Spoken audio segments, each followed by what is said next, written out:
तो हेलो मेरे प्यारे बच्चों, आप लोग का स्वागत है स्टोलियम क्लासेस में। आप लोग कैसे हो? उम्मीद करते हैं आप लोग मस्त होंगे, स्वस्थ होंगे और अच्छे से मन लगाकर प्यारे बच्चों अपने अपने पढ़ाई में व्यस्त होंगे।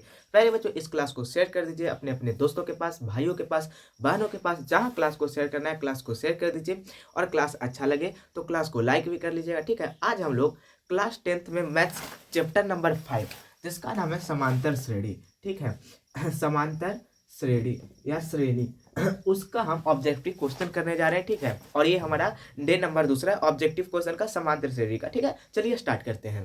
क्वेश्चन नंबर सबसे पहला यहाँ पर कह रहा है कि बताइए समांतर श्रेणी 0, -4, -8, -12 डॉट डॉट डॉट का सार अंतर है। ऑप्शन ए में दिया गया है 0, ऑप्शन बी में दिया गया है 4, ऑप्शन सी दिया गया है -4, ऑप्शन डी दिया गया है 2। पूछ क्या रहा है? सारवंतर पूछ रहा है। सारवंतर कहने का मतलब डी पूछ रहा है। ठीक है, डी का फॉर्मूला क्या होता है? तो डी का फॉर्मूला होता है a2 - a1, यानी कि दूसरा पद में से पहला पद को घटा दो। तो दूसरा पद यहाँ पर कितना दिया हुआ है? तो दूसरा पद -4 है, तो -4। ठीक है, और बीच में माइनस है तो माइनस। पहला पद कितना है? पहला पद यहाँ पर 0 है, तो यहाँ पर हम लिख देते हैं 0। क्या लिखते हैं? 0। ठीक है, अब उसके बाद क्या करना है? उसके बाद देखो -4 में से 0 को घटाओ तो कितना बचेगा? तो -4 ही बचेगा। ठीक है, तो ऑप्शन नंबर हमारा सी हो जाएगा। ठीक है, नेक्स्ट चलते हैं।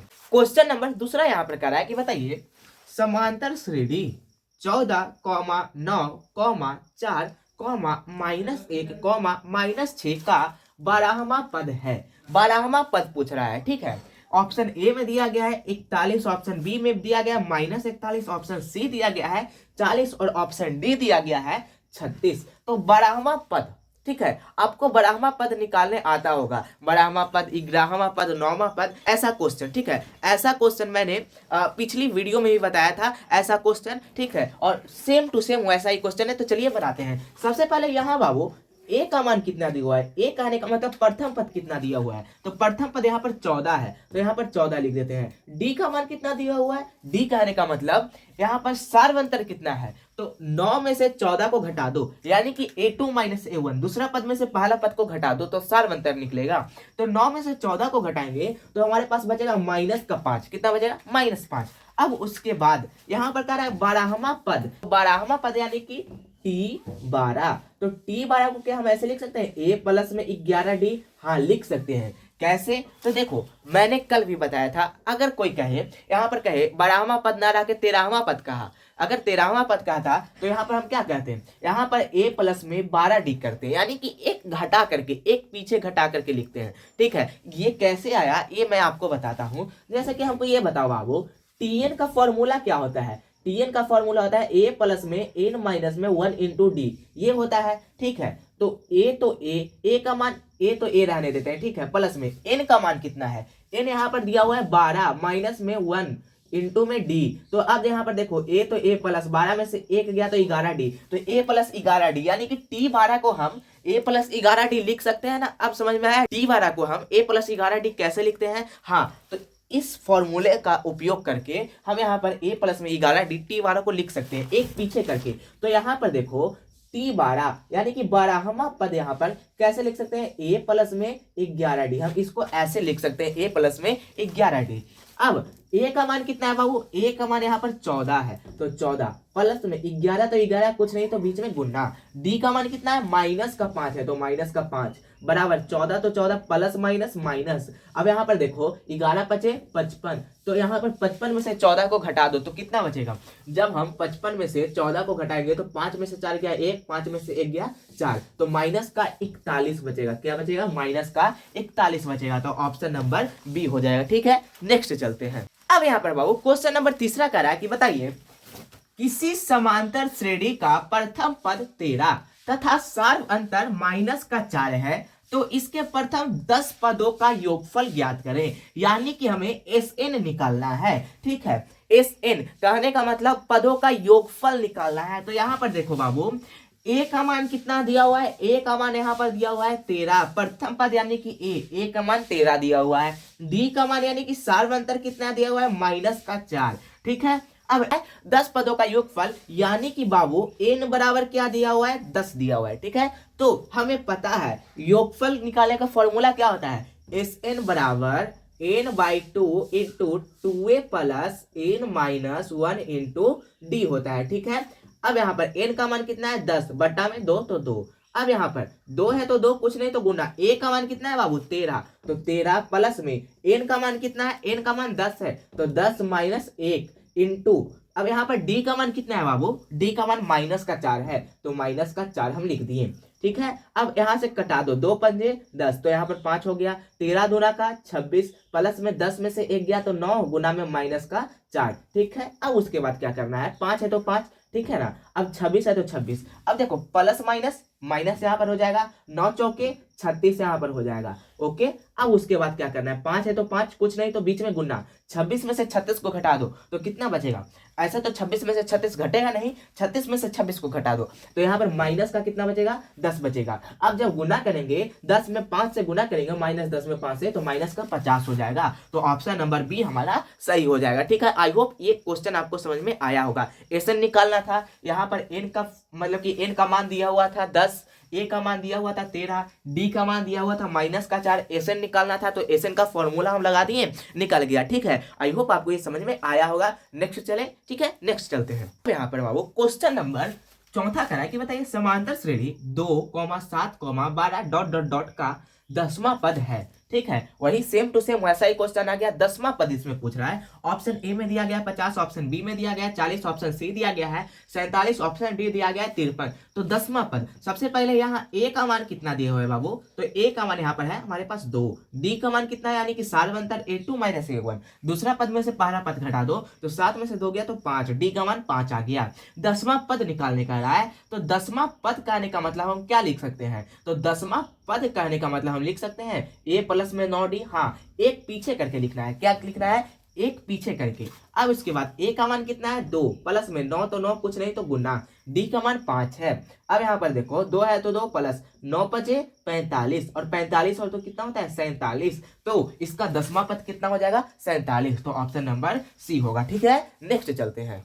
अब यहाँ पर क्वेश्चन नंबर 5वां करा है कि बताइए समांतर श्रेणी 14, 9, 4, -1, -6 का nवां पद होगा। nवां पद पूछ रहा है। ठीक है, तो यहाँ पर सबसे पहले तो हमको ये बताओ यहाँ a का मान कितना है, तो यहाँ a का मान यहाँ पर हमारे पास है 14, d का मान कितना है a2 - a1, यानी कि दूसरा पद में से पहला पद घटाओ तो 9 में से 14 घटाएंगे तो -5 बचेगा। ठीक है, अब उसके बाद क्या करना है बाबू, nवां पद निकालना है, तो nवां पद यानी कि Tn बराबर फॉर्मूला क्या होता है a प्लस में n माइनस में 1 इंटू का d। अब a का मान कितना है बाबू, तो a का मान यहाँ पर 14 है तो 14 प्लस में n तो n -1 तो -1। अब देखो d का मान कितना है, d का मान -5 है। ठीक है, अब 14 तो 14 प्लस तो प्लस, n में -5 से गुना करो तो यहाँ पर कितना हो जाएगा -5n। ठीक है, अब -1 में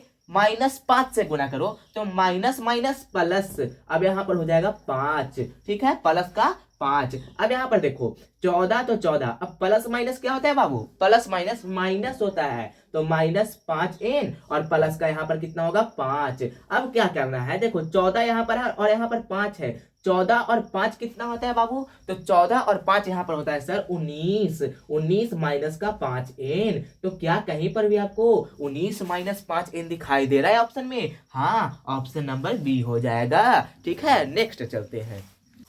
अब यहाँ पर क्वेश्चन नंबर 6 करा है कि बताइए समांतर श्रेणी 2, 7, 12 का 10 पदों का योगफल होगा। ऑप्शन ए में दिया गया है 245, ऑप्शन बी दिया गया है 240, ऑप्शन सी दिया गया है 244 और ऑप्शन डी दिया गया है 254। क्या पूछ रहा है 10 पदों का योगफल। ठीक है, 10 पदों का योगफल यानी कि एस एन बराबर, तो एस एन का सूत्र क्या होता है, तो n/2 into 2a plus n-1 into D होता है। ठीक है, तो यहाँ पर चलिए इसको बनाते हैं। यहाँ a का मान कितना दिया है बाबू, तो यहाँ a का मान दिया हुआ है सर 2, d कितना दिया हुआ है a2 - a1, यानी कि 7 में से 2 घटा दो तो 5 बचेगा। ठीक है, अब हमें निकालना है 10 पदों का योगफल यानी कि n बराबर कितना दिया हुआ है 10। ठीक है, अब इसको हम बनाते हैं, एस एन बराबर क्या होता है n/2 into 2a plus n-1 into D, ये होता है कि नहीं, हाँ यही होता है।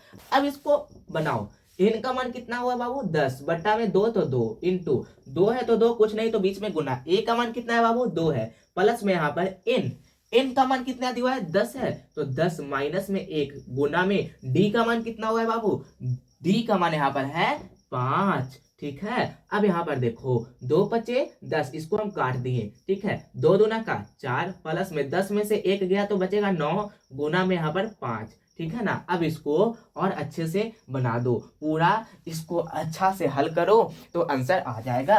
ठीक है, तो यहाँ पर 5 है तो 5, ठीक है ना, 4 है तो 4 प्लस में 9 का पढ़ो 5 बार, 9 पचे 45। ठीक है ना, अब यहाँ पर देखो 5 है तो 5 कुछ नहीं तो बीच में गुना, 45 और 4 कितना होता है 49। अब यहाँ पर देखो 9 पचे 45 का 5 हाथ में बचा 4, अब उसके बाद 4 पचे 20, 20 और 4 कितना होता है 24, तो 245। इसका मतलब कि 10 पदों का योगफल कितना हो जाएगा 245। तो क्या कहीं पर भी ऑप्शन में दिखाई दे रहा है 245? हाँ, ऑप्शन नंबर ए है। क्या है? ऑप्शन नंबर ए है। ठीक है, आई होप आपको ये समझ में आया होगा। नेक्स्ट चलते हैं। अब यहाँ पर क्वेश्चन नंबर 7वां करा कि बताइए, यदि समांतर श्रेणी का प्रथम पद ए और सार्व अंतर डी हो तो इसके प्रथम n पदों का योगफल होगा। ठीक है, इसका फॉर्मूला पूछ रहा है कि यदि समांतर श्रेणी का प्रथम पद ए है और सार्वंतर डी है तो n पदों का योगफल, यानी कि योगफल निकालने का फॉर्मूला पूछ रहा है। क्या होता है योगफल निकालने का फॉर्मूला? तो होता है Sn बराबर क्या होता है, Sn बराबर होता है n/2 into 2a plus n-1 into D. तो क्या कहीं पर भी ये ऑप्शन में दिखाई दे रहा है? हाँ, ऑप्शन नंबर सी हो जाएगा। ठीक है ना, नेक्स्ट चलते हैं। एक प्यारा सा मोटिवेशन लाइन कहा जाता है, जिंदगी की हर घड़ी गमों में गुजर जाएगी, जिंदगी की हर घड़ी गमों में गुजर जाएगी जब तुम्हें जिंदगी में पढ़ाई की कीमत नजर आएगी। तो इसलिए हम कहते हैं कि यदि आप अभी पढ़ाई से भाग रहे हैं और अभी पढ़ाई नहीं कर रहे हैं ना, तो प्यारे बच्चों आप लोगों को भी मजदूरी करना पड़ेगा। जिंदगी में सफल होने के लिए पढ़ाई जरूरी नहीं है। ठीक है ना, जिंदगी में सफल होने के लिए आप लोगों को स्किल की भी बहुत ज्यादा जरूरत है। ठीक है ना, अगर आपके पास स्किल है, कोई अच्छा स्किल गेमिंग का या फिर आपको एडिटिंग आता है, तो इससे भी आप जिंदगी में आगे बढ़ते रहेंगे। तो इसलिए अगर आपको पढ़ाई नहीं करना है, अगर आप पढ़ाई नहीं करना चाहते हैं, तो आप कोई ना कोई स्किल सीखिए, या तो अगर आप स्किल भी सीखना चाहते हैं, पढ़ाई भी करना चाहते हैं, तो आप दोनों करिए। अगर आप ये दोनों नहीं करते हैं ना, तो आगे चलकर ना आपको मजदूरी करना पड़ेगा। ठीक है ना, तो इसलिए हम कहते हैं सभी से कि पढ़ लो या तो फिर बाबू कोई ना कोई स्किल सीख लो। ठीक है ना, चलिए नेक्स्ट चलते हैं। अब यहाँ पर क्वेश्चन नंबर 8वां करा है कि बताइए, समांतर श्रेणी -10, -6, -2, का सार्व अंतर है। ऑप्शन ए में दिया गया है -4, ऑप्शन बी में दिया गया है 4, ऑप्शन सी में दिया गया है 2 और ऑप्शन डी दिया गया है इनमें कोई नहीं। क्या पूछ रहा है? सार्व अंतर पूछ रहा है, यानी कि डी बराबर फॉर्मूला क्या होता है a2 - a1। कहने का मतलब दूसरा पद में से पहला पद को घटा दो, तो दूसरा पद कितना है -6 है। ठीक है, पहले से ही माइनस है तो यहाँ पर माइनस दे दिए, और a1 का मान कितना है -10 है, तो यहाँ पर हम ब्रैकेट में -10 दे दिए। ठीक है, अब -6 तो -6, माइनस माइनस क्या होता है +10 यहाँ पर हो जाएगा। ठीक है, अब -6 में से +10, ये दोनों तो घटेगा, पर -6 है और यहाँ पर क्या है +10 है, तो माइनस प्लस माइनस यानी कि ये घटेगा, तो 10 में से 6 गया तो क्या बचेगा 4। इन दोनों में बड़ा कौन है? इन दोनों में बड़ा 10 है, 10 के आगे प्लस है तो 4 प्लस में होगा। ठीक है, तो यहाँ पर सार्व अंतर इसका क्या हो जाएगा 4, ऑप्शन नंबर बी होगा। ठीक है, नेक्स्ट चलते हैं। यहाँ पर देखो क्वेश्चन नंबर 9वां करा कि बताइए, समांतर श्रेणी 5, 8, 11, 14 का 12वां पद होगा। ऑप्शन ए में दिया गया है 35, ऑप्शन बी में दिया गया है 38, ऑप्शन सी में दिया गया है 41, ऑप्शन डी में दिया गया है 238। अब हम बताओ इस क्वेश्चन को, अभी हम थोड़ा देर पहले ऐसे ही क्वेश्चन 2 क्वेश्चन ऐसा ही कर चुके हैं। ठीक है, तो इसको बनाते हैं 12वां पद, यानी कि यहाँ ए का मान कितना हुआ है यहाँ पर, यानी कि यहाँ ए का मान क्या है, तो यहाँ ए का मान है 5। ठीक है, डी का मान क्या है, तो डी यानी कि कहने का मतलब a2 - a1, 8 में से 5 को घटा दो तो यहाँ पर कितना बचेगा 3। अब यहाँ पर 12वां पद यानी कि t12, तो यहाँ पर क्या हो जाएगा a प्लस में 11d, एक पीछे करके लिखते हैं। अब a का मान कितना है 5 प्लस में 11, तो 11 कुछ नहीं तो गुना, d कितना है, d का मान 3 है। अब यहाँ पर 5 है तो 5 प्लस 11 3 33, अब 33 और 5 जोड़ेंगे तो यहाँ पर आ जाएगा 38, तो यहाँ पर ऑप्शन नंबर हमारा बी हो जाएगा। ठीक है, नेक्स्ट चलते हैं। यहाँ पर क्वेश्चन नंबर 10वां करा है कि बताइए, समांतर श्रेणी 4,9,14, का सार्व अंतर होगा। यानी कि डी का मान पूछ रहा है। तो कितना बार अभी ये क्वेश्चन बनाया बाबू, सार्व अंतर का बहुत बार क्वेश्चन बनाया है, ठीक है। और आपको ध्यान में भी रखना है कि सार्व अंतर से और बारहवां पद और फिर वो क्या कहते हैं योगफल, ये तीन खास करके ऑब्जेक्टिव में ये तीन प्रकार के क्वेश्चन, ऐसे ऐसे क्वेश्चन पूछे जाते हैं। तो अभी आप लोगों ने देख ही लिया है कैसे कैसे क्वेश्चन है। तो अब हमको ये बताओ, क्या आपको समांतर श्रेणी का कोई भी ऑब्जेक्टिव क्वेश्चन दे दिया जाएगा तो बन जाएगा? तो हाँ, बन जाएगा, ठीक है। तो इसका सार बनता है, तो डी बराबर क्या होता है, A2 माइनस A1। A2 कहने का मतलब क्या हो गया, A2 कहने का मतलब 9, दूसरा पद, माइनस A1 कहने का मतलब क्या हो गया, 4, पहला पद। 9 में से 4 गया तो कितना बचेगा, 5। तो ऑप्शन नंबर हमारा सी हो जाएगा, ठीक है। आई होप आपको ये समझ में आया होगा। अब हमको ये बताओ आपका 10 में कितना सही हुआ। आई होप आपका 10 में 10 सही हुआ होगा, ठीक है। बाय बच्चों, मिलते हैं अगली क्लास में, तब तक के लिए हंसते रहिए, पढ़ते रहिए और मुस्कुराते रहिए।